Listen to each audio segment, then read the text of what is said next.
আসসালামু আলাইকুম ওয়া রাহমাতুল্লাহ। বিপদে ধৈর্য ধারণ।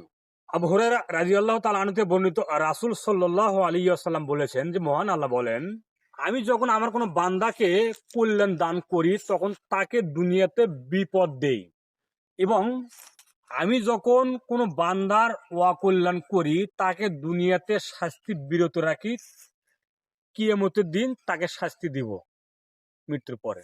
আমি আপনাকে এই হাদিস দ্বারা বলতে চাচ্ছি, আল্লাহ তাআলা যখন কোনো বান্দার কল্যাণ চায় তখন ওই ব্যক্তিকে দুনিয়াতে বিভিন্ন বিপদে ফেলে, দেখে সে বান্দা ধৈর্য ধারণ করে কিনা। আর ওই ব্যক্তি যে দুনিয়াতে বিভিন্ন পাপ কাজে লিপ্ত, পাপ কাজ করে, তাকে আল্লাহ দুনিয়াতে শাস্তি দেন না, তাকে বোঝার তৌফিক দেয়, এবং এই পাপের শাস্তি কিয়ামতের দিন তাকে শাস্তি দিবেন। আমি আপনাকে বলতে চাচ্ছিলাম, আমার আপনার বিপদ আসবে, সমস্যা হবে, এ কথাই ঠিক, তবে আমাকে আপনাকে ধৈর্য পরিচয় দিতে হবে। ধৈর্য যদি পরিচয় দেন তাহলে আমি আপনি সফল হতে পারবো, আর যদি ধৈর্যের পরিচয় না দেই তাহলে আমি আপনি সফল হতে পারবো না। অতএব আমাকে আপনাকে অতীব জরুরিভাবে আল্লাহর কাছে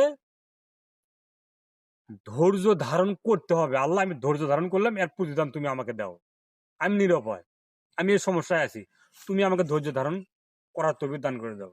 আল্লাহ, তুমি প্রত্যেকটা মুসলিম ভাই এবং বোনদেরকে, বিভিন্ন সমস্যায় মানুষ থাকে, এই কথাই ঠিক, তাদেরকে যথাযথভাবে রাসূলের পদ্ধতিতে ধৈর্য ধরার তৌফিক দান করে দাও।